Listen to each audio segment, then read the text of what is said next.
On est aujourd'hui le dimanche 13 Sivan, on est le 27 mai.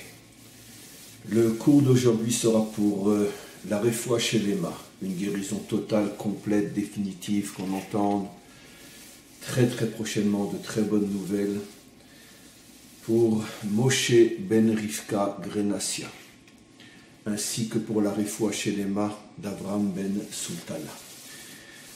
Alors, on commence une nouvelle semaine et finalement j'ai fait un petit peu le point.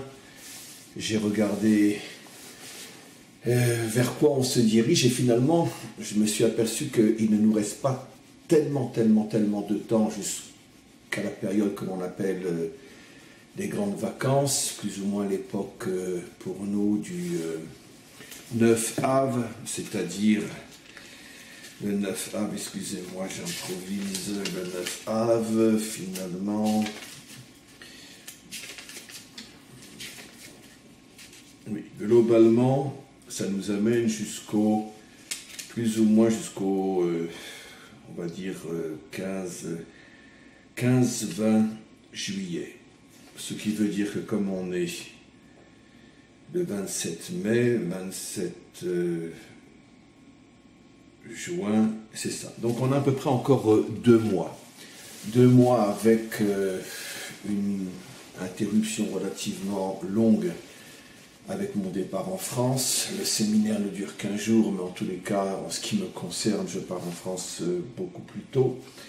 Donc il y aura une grosse semaine, un peu plus même, d'interruption, et sans doute une interruption ici, une interruption là. Donc finalement, 2 mois très raccourcis, et ça ne nous laisse pas beaucoup de temps pour terminer l'année en beauté et concrétiser, renforcer et approfondir toutes les notions qui ont été traitées durant l'année scolaire.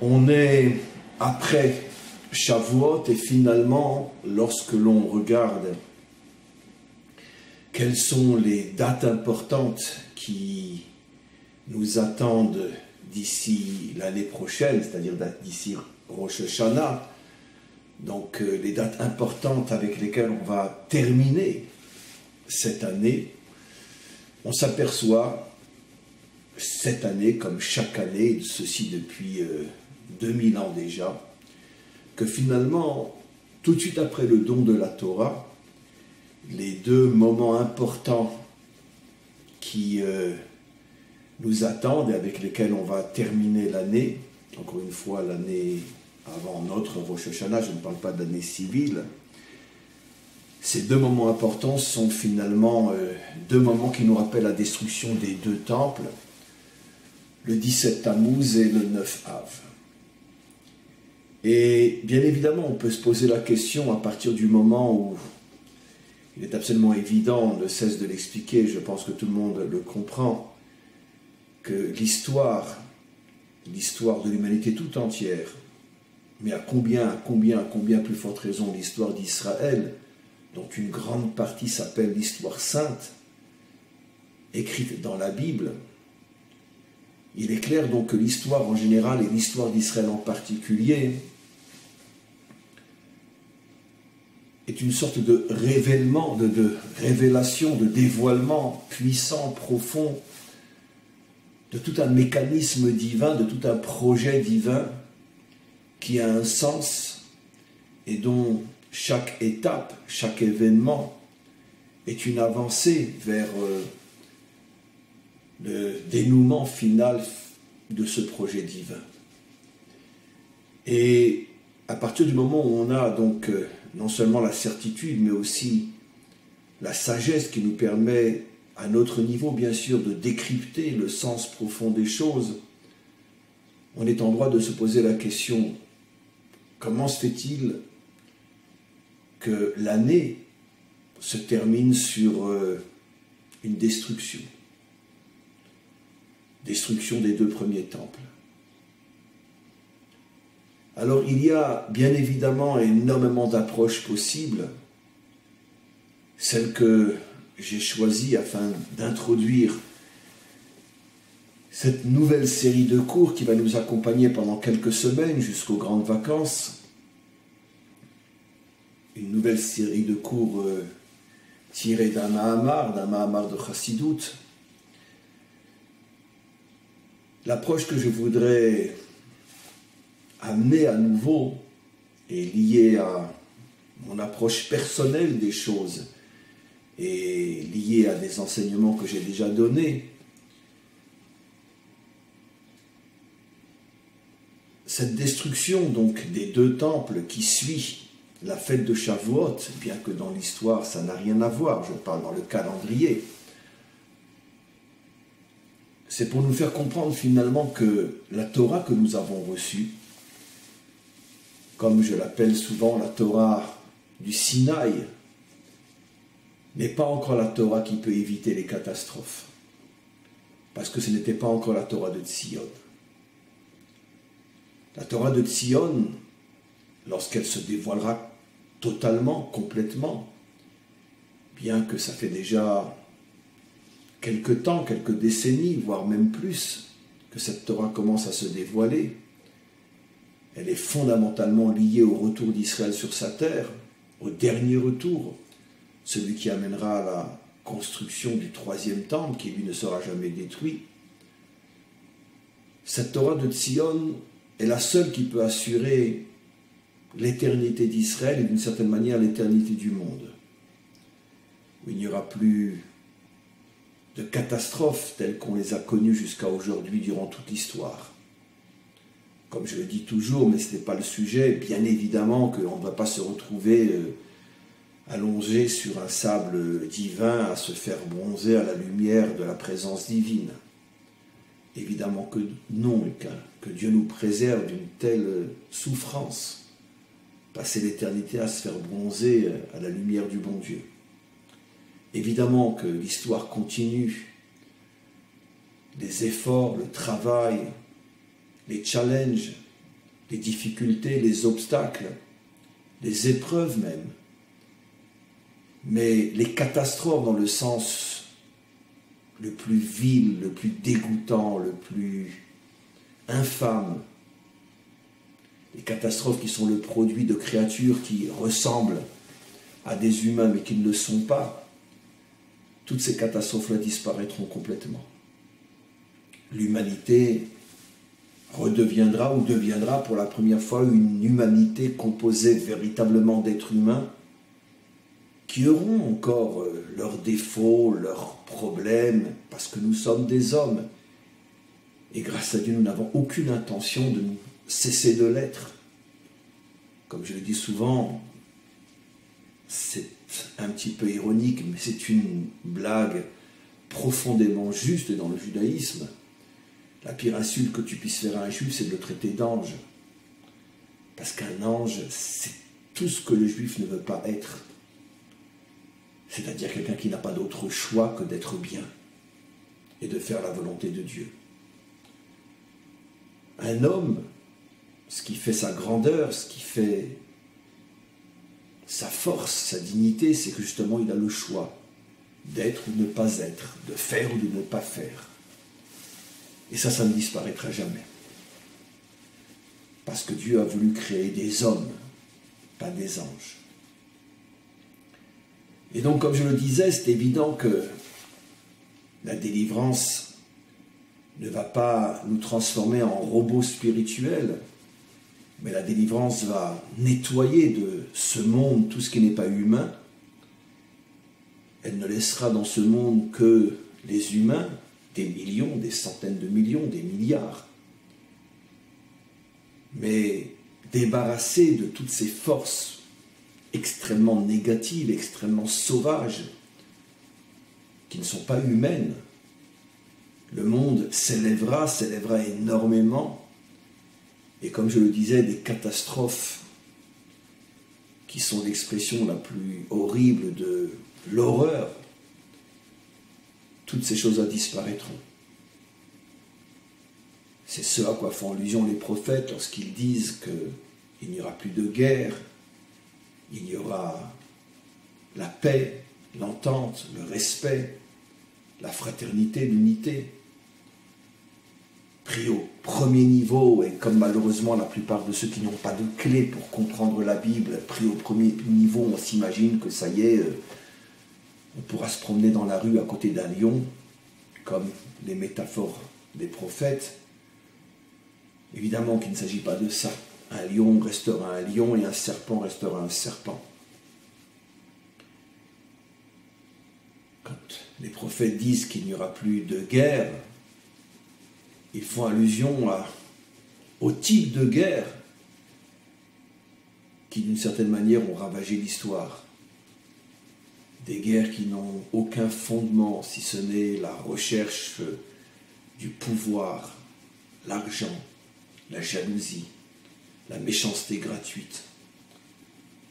Toutes ces choses-là disparaîtront parce que l'homme aura une recherche profonde d'un sens, un sens à la vie, un sens à l'existence. Des conflits, il y en aura encore, mais des conflits qui seront à un niveau beaucoup plus haut, beaucoup plus moral, beaucoup plus spirituel, et qui ne dégénéreront jamais dans l'horreur totale, absolue. On pourrait donner un exemple, mais qui est encore très loin de ce que sera la réalité. Elle ne sera pas aussi belle que l'exemple que je vais donner. Mais quand on étudie le Talmud, on voit toutes ces querelles, toutes ces discussions, toutes ces différences. Et je dis et tu dis, je ne suis pas d'accord. Et parfois le ton hausse. Et parfois même certaines répliques qui ne sont pas tout à fait nobles et dignes. Mais malgré tout, ça reste des discussions dans le cadre de la recherche de la vérité. Personne ne veut mettre en avant le mal. Personne ne cherche à écraser l'autre pour le plaisir de l'écraser ou par jalousie. On se bat parce que on recherche la vérité. Et la vérité est importante et on se bat pour ce à quoi on croit. Mais on se bat d'une manière qui reste malgré tout humaine. Et donc, le monde va rentrer avec la délivrance dans une nouvelle étape. Encore une fois, des conflits, il y en aura. Mais tout restera à l'intérieur des normes de l'humain. La Torah du Sinaï est une préparation à la Torah de Sion. Évidemment que sans avoir reçu la Torah du Sinaï, l'histoire n'aurait pas avancé. Les forces du mal, les forces non humaines qui dominent le monde et qui le dirigent depuis pratiquement la faute de Adam, ces forces-là auraient depuis longtemps pris complètement le dessus sur tout ce qu'il y a de bien et de bon dans ce monde, et finalement l'humain aurait disparu complètement. Il serait peut-être devenu l'esclave de ces forces démentielles qui dirigent le monde. Ça n'a pas été le cas. L'horreur n'a pas pu être évitée. L'inhumain n'a pas pu être évité. Mais l'inhumain n'a pas pris le dessus sur l'humanité tout entière. Le peuple juif n'a pas disparu. Et avec lui, l'humanité, la vraie, celle que l'on n'entend pas vraiment et qui n'a pratiquement pas de pouvoir aujourd'hui, l'humanité elle-même n'a pas disparu. Et ceci grâce à la Torah du Sinaï, grâce au fait que la Torah, malgré tout, s'est dévoilée dans ce monde. Comme je l'ai souvent expliqué dans d'autres cours, et comme nos maîtres le disent, cette Torah du Sinaï a plutôt eu le rôle d'être une muraille, d'être un bouclier qui nous a protégés de la disparition totale. Mais un bouclier n'est pas une épée. Un bouclier n'est pas une lance, n'est pas une flèche. Un bouclier te protège, mais ne te permet pas d'attaquer et de vaincre. Voilà, je pense, la définition la plus juste de la Torah du Sinaï. Elle a protégé le peuple juif et protégé l'humanité. Et c'est ce qui a permis à Israël, à l'humanité, de ne pas disparaître. Le bouclier a pris des coups terribles. Terribles. L'humanité, la vraie, boite comme Jacob après son combat contre Ésav. Et malgré tout, l'humanité continue à avancer. La Torah de Tzion sera beaucoup plus qu'un bouclier. Elle sera une épée, une lance, un arc. Elle partira clairement, franchement, en guerre contre toutes les forces démentielles. Je ne sais pas si le mot se dit, je fais allusion aux démons qui dirigent le monde, visiblement ou invisiblement. Et la Torah de Tzion vaincra ces forces, purifiera le monde, ramènera le monde à une direction humaine qui, encore une fois,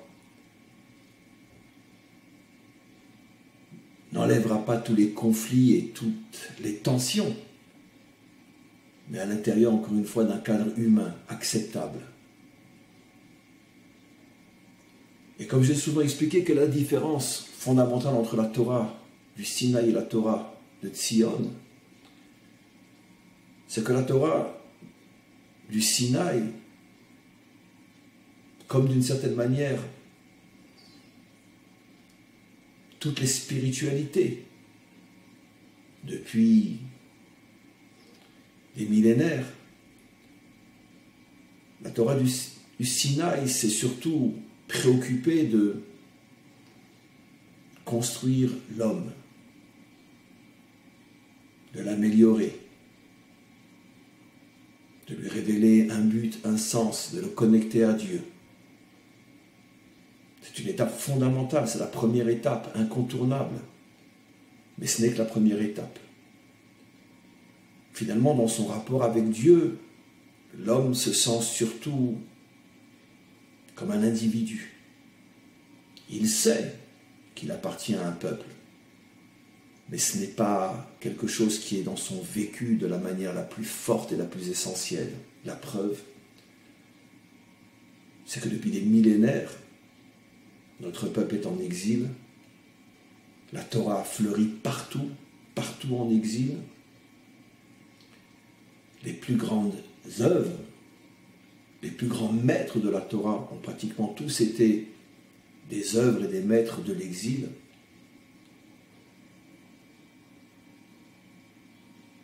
Au moment où le deuxième temple est reconstruit, à l'époque d'Ezra, 80% d'Israël ne revient pas sur sa terre. Ils se sentent très très bien là où ils sont, sous le nouveau régime, le régime perse.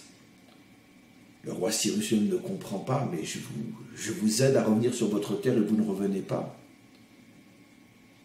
Non. Parce que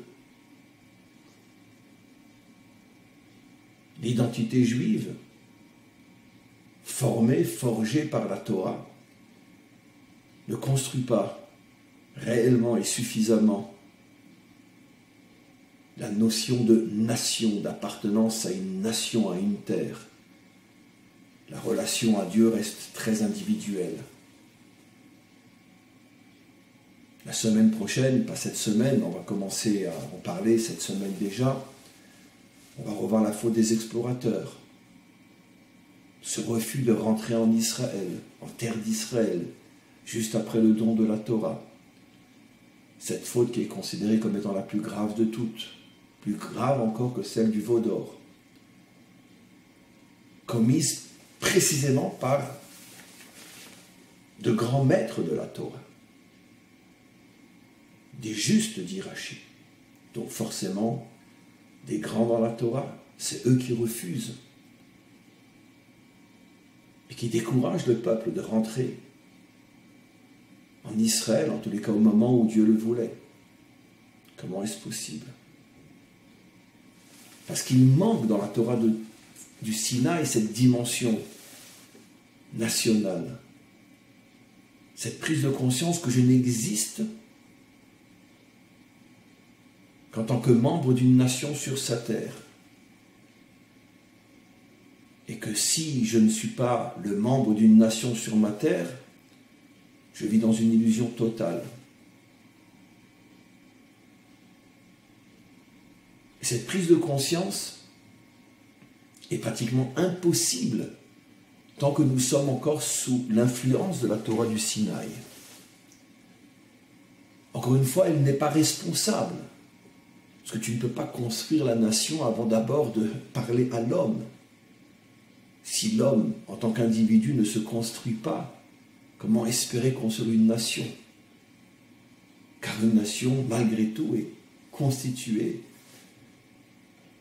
d'individus qui se réunissent, qui se rassemblent et qui forment une nation. Si chaque individu lui-même n'est pas construit, comment veux-tu construire la nation?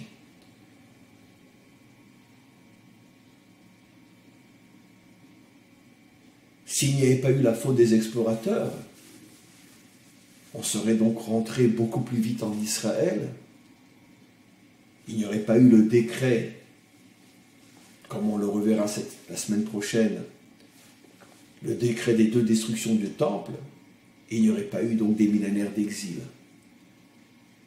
Donc très vite, on serait passé de la Torah du Sinaï à la Torah de Tzion, la Torah de l'individu à la Torah de la nation. Mais la faute des explorateurs, liée à cette vision fausse de la Torah qui s'intéresse à l'individu plus qu'à la nation, la faute des explorateurs a retardé le projet de millénaire. On est toujours en attente de cette Torah de Tzion.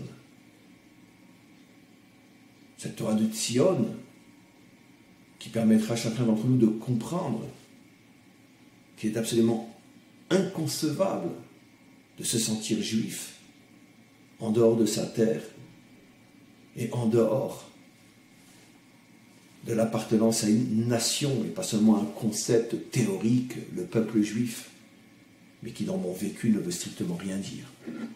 Parce que je vis au milieu des nations, avec ma communauté, et complètement déconnecté de ma nation, dans le sens concret du terme. Et donc c'est la raison pour laquelle nous terminons l'année, selon le calendrier juif, nous terminons l'année après avoir reçu la Torah. Tout de suite, dans quelques semaines, on rentre dans la période qui nous rappelle la destruction des 2 temples, pour bien nous faire comprendre que les 2 temples ont été détruits parce que le peuple juif était encore sous l'influence de la Torah du Sinaï. Cette influence liée bien sûr à la faute des explorateurs, et que finalement la Torah de Tzion ne s'est pas encore révélée. Elle ne se révélera qu'au moment où le 3e temple sera reconstruit. Et c'est la raison pour laquelle l'exil cessera définitivement et le 3e temple ne sera plus jamais détruit. Et l'humanité tout entière se reconstruira. Donc le message est très très fort. Attention, nous dit la Torah, ou nous rappelle notre calendrier. Si vous croyez que ça y est, vous avez reçu la Torah et ça y est, cette Torah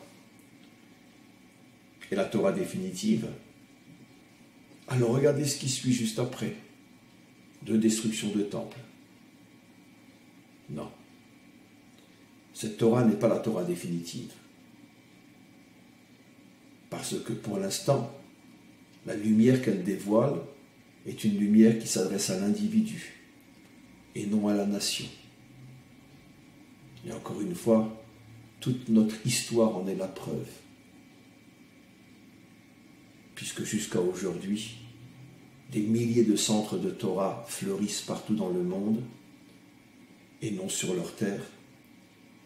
Jusqu'à aujourd'hui, même ici en Israël, nombreux sont ceux qui s'enferment, même sur leur propre terre, dans des ghettos spirituels déconnectés complètement de la vie de la nation dans le sens réel du terme.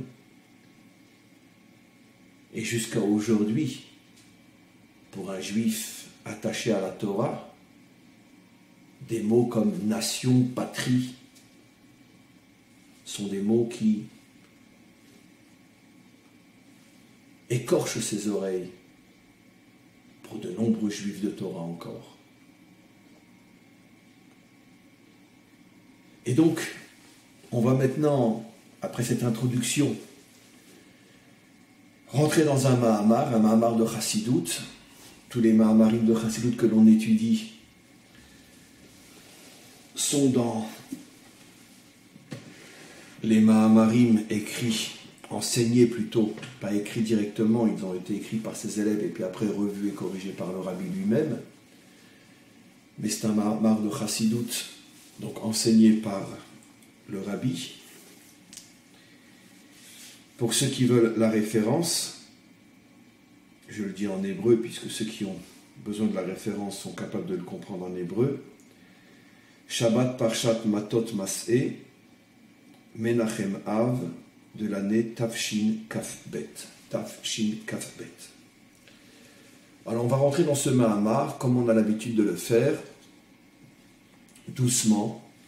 On va lire un petit peu et on va commenter au fur et à mesure. Bien évidemment, on ne pourra pas faire tout le Mahamar ligne après ligne, parce que dans ce cas-là, il nous faudrait plus que quelques semaines, quelques mois, voire même quelques années, mais les parties les plus importantes. Alors, le Mahamar commence à partir d'un verset dans les prophètes qui dit « Gadol yeh kvod habayit hazeh acharon min harishon » Le dernier temple sera beaucoup plus grand, sera beaucoup plus prestigieux que les précédents. Ou Zohar Ita, le Zohar explique chez Habayit Hazeh Acharon que la dernière maison dont on parle, Kayal Bet Hamikdash Ashlishi, fait bien évidemment allusion au troisième temple. Shei Gadol mi Bet Rishon mi Bet Sheni, qui sera beaucoup plus grand, pas dans le sens évidemment des mesures, mais grand dans le sens de son essence, sera beaucoup plus grand que le premier et le deuxième. Kishnehem lo yalahem kiyum. En quoi le troisième sera plus grand que les deux premiers? Ben, tout simplement parce que les deux premiers n'ont pas pu continuer, n'ont pas pu rester. Ils ont été détruits. C'est intéressant dans la phrase telle qu'elle est rapportée ici par le rabbi. Lo yalahem kiyum. Le rabbi ne dit pas ils ont été détruits. Mais, comment on va traduire en français Lo yalahem kiyum? Ils ne tenaient pas, dans le sens depuis le départ. Quelque chose qui finit par tomber, c'est quelque chose qui n'a jamais vraiment tenu. Dès le départ, il n'avait pas de fondation suffisamment solide pour lui permettre de tenir. En hébreu, c'est la différence entre être détruit et ne pas avoir de kiyum. Je ne sais pas comment on pourrait traduire en français ne pas avoir de kiyum. C'est-à-dire que dès le départ, tu ne t'es jamais vraiment tenu sur tes deux jambes.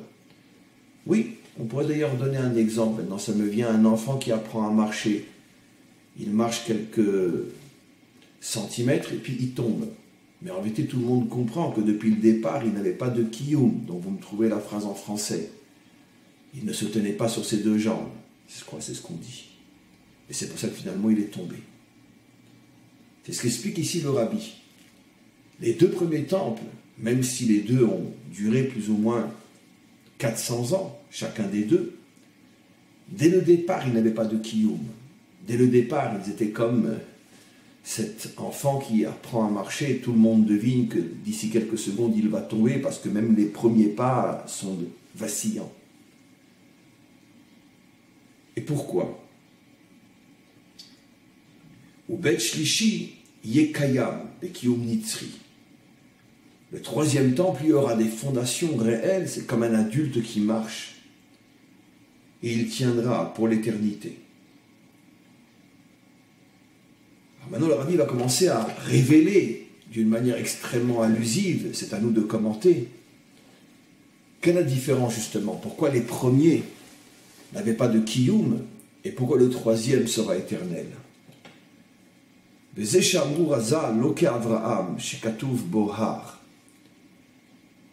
Nos maîtres nous disent pourquoi le premier n'avait pas de kiyum, parce que le premier a été construit par le mérite d'Abraham, comme je l'ai souvent expliqué. Et Abraham, lui, appelait cet endroit, l'endroit où le temple a été construit, le mont du temple. Abraham connaissait cet endroit-là, il l'appelait Har HaMoria, la montagne de Moria. Cet endroit, Abraham l'a appelé Har. Et c'est ce qui fait que le temple qui a été construit sur cette montagne par le mérite d'Abraham n'a pu se tenir. Il est tombé. Parce qu'Abraham appelait cet endroit montagne. Et évidemment, le texte est complètement fermé, complètement secret. On va le décoder dans quelques instants. Vélo que Yitzhak. De même, le deuxième temple a été construit par le mérite de Yitzhak. Et lui, comment appelait-il cet endroit? Chez Katouvbo Sadé, il appelait cet endroit le champ. Comme il est dit, Vayetse Yitzhak, la soir Basadé. Yitzhak avait l'habitude de se recueillir à cet endroit, qui est le Har HaMoria pour Abraham, la montagne de Moria. Mais lui, il l'appelait Sadé, le champ. C'est déjà plus une montagne comme Abraham, mais lui donnait un autre nom. Il l'appelait Sadé. Tout ça, ce sont des codes, bien sûr, on va l'expliquer dans quelques instants. Et là, que Yaakov, il va falloir attendre Yaakov, le troisième père, par le mérite duquel le troisième temple sera reconstruit, 3 pères, 3 temples. Et pourquoi le troisième temple, lui, ne sera pas détruit? Parce que Yaakov appelait cet endroit Bait, Beth-El, la maison de Dieu. Et donc, comme lui n'a pas appelé cet endroit-là montagne ou champ, mais il l'a appelé maison, c'est la raison pour laquelle le troisième temple construit par le mérite de Yaakov, qui appelait cet endroit maison, le troisième temple ne sera pas détruit. Juste encore 2-3 lignes. Des bêtes Rishon ou Keneged Abraham, comme on le sait, je l'ai dit avant que le texte ne le dise, le premier temple, perçu comme une montagne par Abraham, a été construit par le mérite d'Abraham. Ou Beth Sheni, le deuxième temple, perçu comme un champ par Yitzhak. Keneged Yitzhak a été construit par le mérite de Yitzhak. Ou Beth Shlishi, le troisième temple, sera construit par le mérite de Yaakov. Le Rabbi explique, chez Hachaïchut de Beit Shlishi le Yaakov, le lien entre le troisième temple et Yaakov, ou Kimidato chez Yaakov ou Emet, parce que comme on le sait, la qualité qui incarne Yaakov est Emet, traduction française, mais très très très très loin du vrai sens, vérité, on expliquera bien sûr. Ve'emet est la définition de ce qui est vrai, vérité. Chez Ensheyarbo Efsel Vishlo, il ne peut ni s'arrêter, ni se transformer. La vérité est éternelle. La vérité ne supporte ni arrêt, ni changement. Et donc, comme le troisième temple sera construit par le mérite de Yaakov, qui incarne le pilier de la vérité, il ne pourra être ni détruit, ni changé. Alors, on va essayer aujourd'hui de rentrer dans l'explication complètement codée, complètement mystérieuse, qui est censée nous faire comprendre, et on va l'expliquer bien sûr pour l'instant à un premier niveau, pourquoi les 2 premiers temples ont été détruits.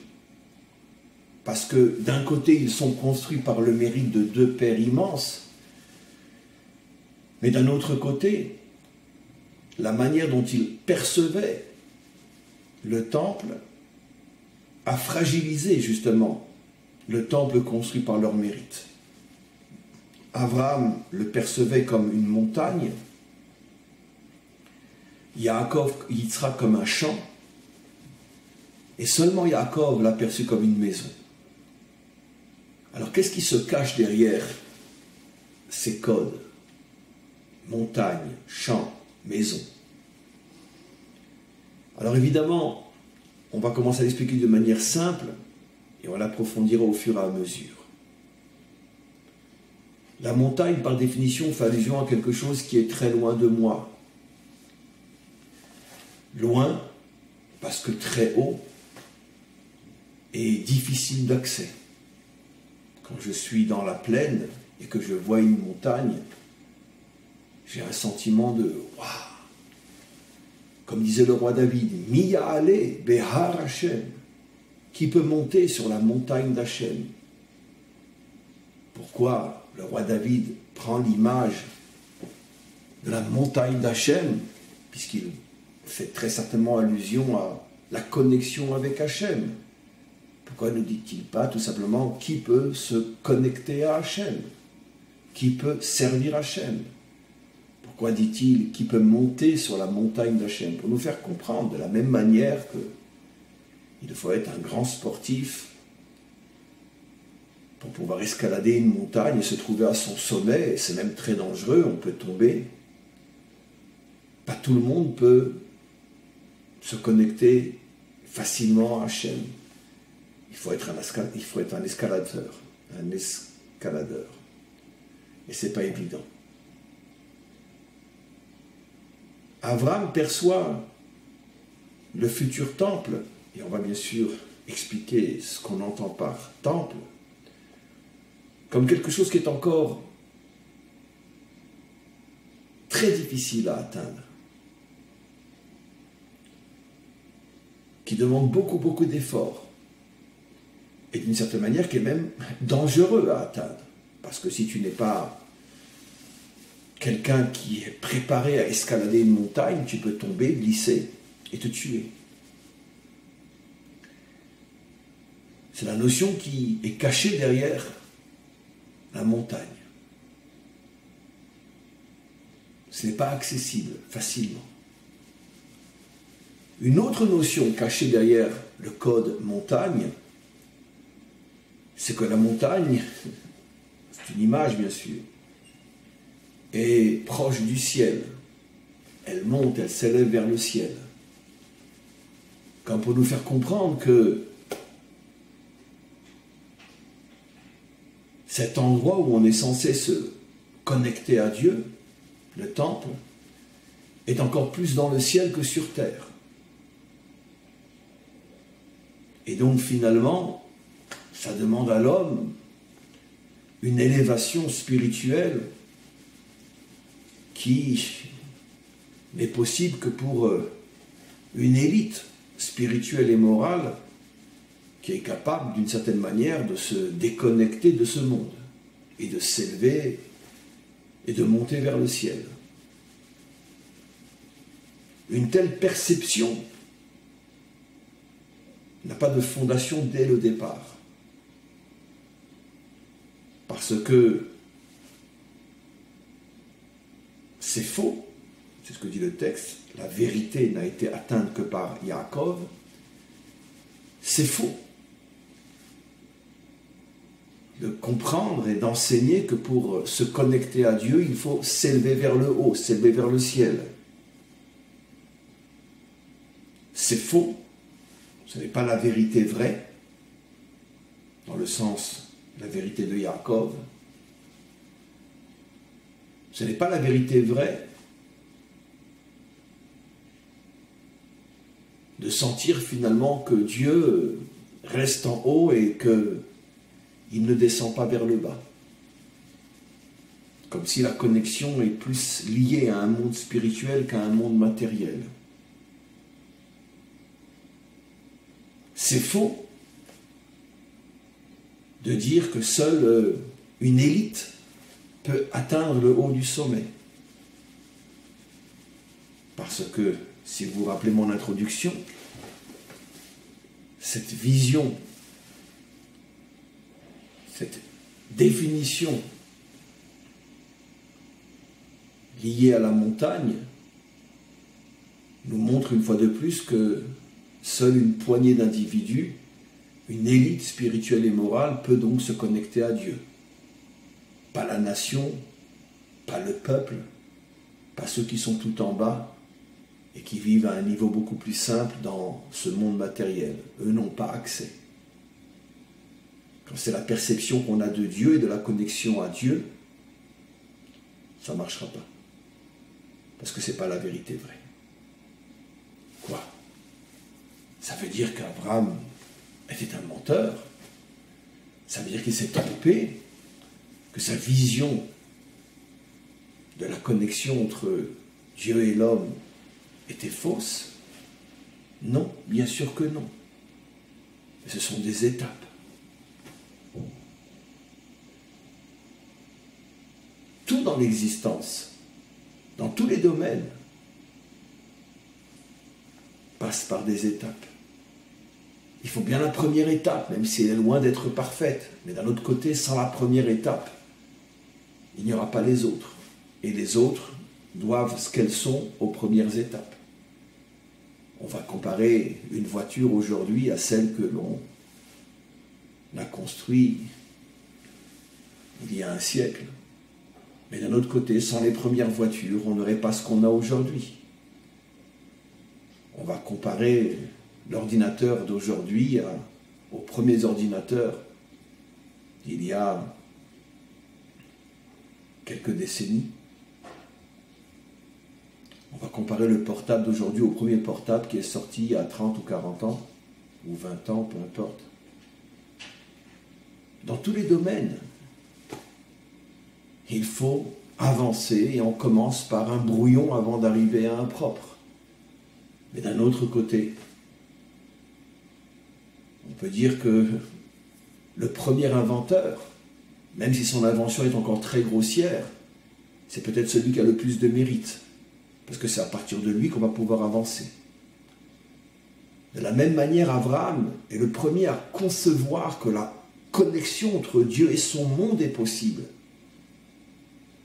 C'est déjà en soi un progrès inimaginable. Parce que jusqu'à Abraham, personne ne conçoit qu'on puisse se connecter dans ce monde à Dieu. C'est vrai qu'Abraham perçoit encore la connexion à un niveau qui ne touche qu'une poignée, qui ne peut pas toucher la nation, qui te demande de t'élever, qui te demande d'une certaine manière de te déconnecter. Mais au moins, il y a une connexion possible dans ce monde. La première voiture faisait peut-être du 20 ou du 30 à l'heure, ou du 50 à l'heure, peu importe. Elle avait plus l'allure d'un chariot qu'une voiture. Mais elle a permis de faire prendre conscience à l'homme qu'il était possible d'avancer autrement que sur un cheval. C'était déjà en soi une révolution inimaginable qui d'une certaine manière est peut-être plus grande que la Ferrari d'aujourd'hui ou la Rolls d'aujourd'hui ou la Mercedes d'aujourd'hui. Parce que la Mercedes d'aujourd'hui n'est que l'affinement de quelque chose à partir de quelque chose. Mais la création de la première voiture, c'est l'apparition de quelque chose de complètement révolutionnaire qui n'est pas simplement la transformation d'un cheval en voiture, c'est l'apparition de quelque chose de complètement nouveau. Abraham est le premier qui a le mérite de concevoir que dans ce monde, on peut et on doit se connecter au maître du monde. J'affinerai toutes ces notions, bien sûr. Mais il y a tellement à dire que je suis obligé d'aller doucement. Maintenant, la connexion telle qu'il l'a définie est encore grossière. Elle n'est pas encore juste, elle n'est pas encore émette, elle n'est pas encore vraie. Mais il a eu le mérite d'être le premier à concevoir l'inconcevable avant lui. La connexion est oui possible dans ce monde. Et la preuve que c'est lui qui ouvre la porte au progrès, c'est qu'après lui va venir Yitzhak. Yitzhak a avancé énormément par rapport à son père. Il ne conçoit plus que la connexion est tout en haut et qu'elle demande un effort énorme et qu'elle ne peut pas concerner la grande majorité qui, eux, restent en bas. Il fait descendre la connexion déjà au niveau de ce monde, dans un champ. C'est-à-dire dans un champ, ce n'est plus la peine d'être un homme qui escalade les montagnes et qui se met en danger. Ça ne concerne plus seulement 1 sur des millions. Non, la connexion descend au niveau de ce monde. Elle est dans un champ. Mais d'un autre côté, le champ fait allusion à l'endroit qui n'est pas vraiment l'endroit où on vit. On vit dans le village, on vit dans la ville. C'est malgré tout un endroit qui est extérieur à la vie. La vie des hommes qui vivent dans leur maison, dans leur village, dans leur ville, et qui sortent dans les champs que pour y aller travailler ou d'une manière occasionnelle. Ce n'est pas le lieu principal, privilégié de la vie, de la société. Qu'est-ce que l'on comprend? Que bien que Yitzhak fait un effort énorme par rapport à son père, qui ne perçoit la connexion que tout en haut, lui l'a fait descendre déjà tout en bas, mais malgré tout, cette connexion n'est pas encore la priorité, le principal, le plus important pour les hommes. Les hommes sont encore dans leur village, dans leur ville. Ils sont encore ailleurs. La connexion vient se rajouter. Comme un homme qui vit dans un village, dans sa ville, et de temps en temps, il va se promener dans les forêts ou dans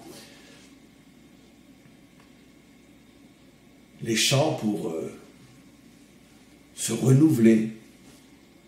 De la même manière, la connexion avec Dieu est encore perçue comme quelque chose d'accessoire, d'important, mais d'accessoire.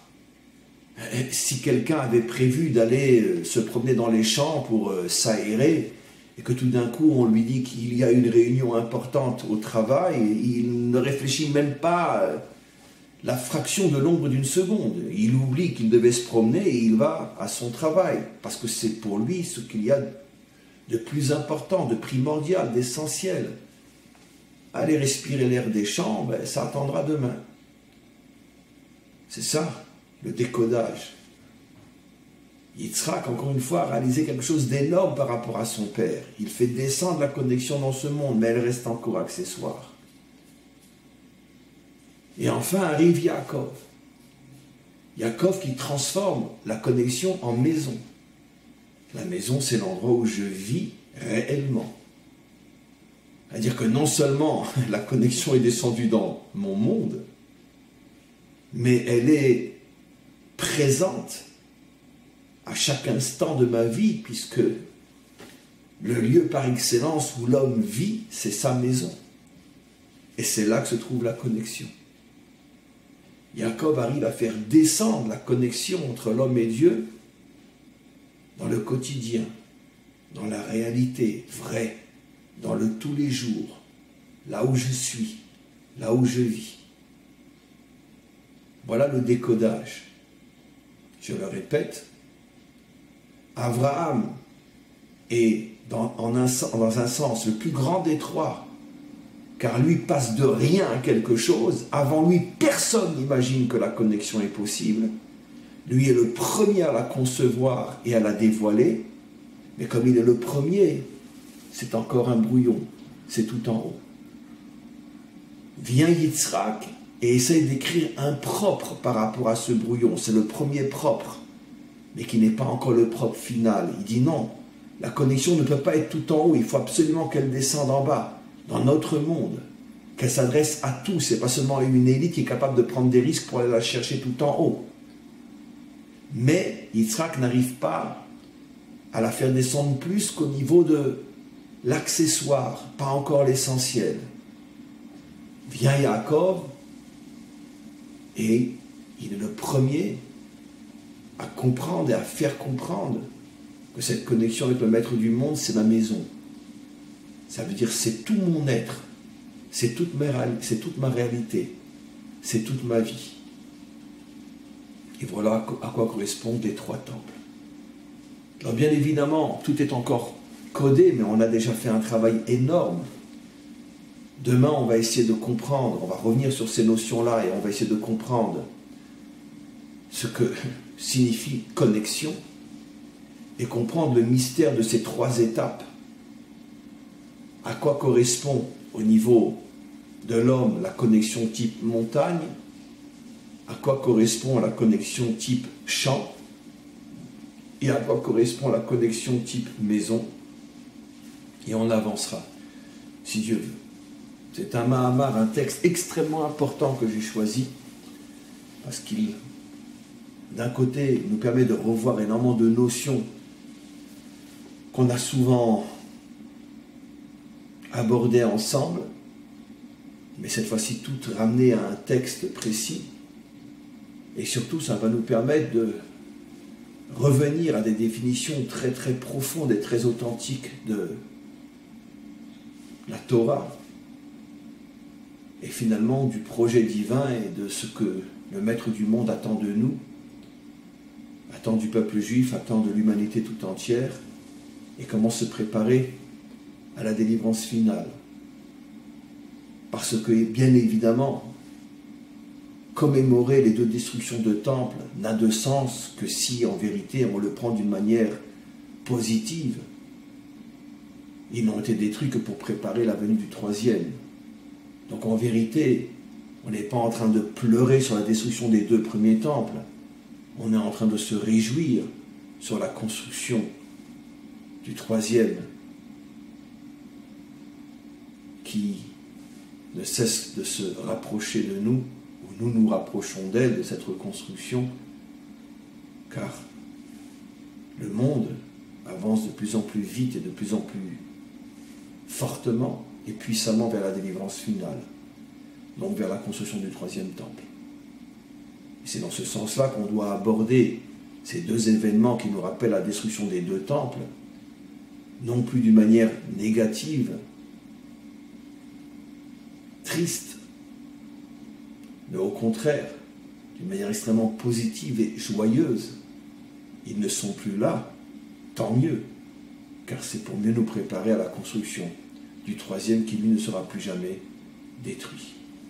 On va s'arrêter là pour aujourd'hui. Demain, par contre, aujourd'hui c'était une introduction, mais demain, par contre, on s'arrêtera un peu plus tôt pour des questions, quand vous aurez plus d'éléments, et donc ce sera plus facile de poser des questions. Ceux qui ont posé des questions aujourd'hui, malgré tout, reposez-les demain. Demain, on s'arrêtera vers 9h10 ou 9h15 pour pouvoir aller vers les questions.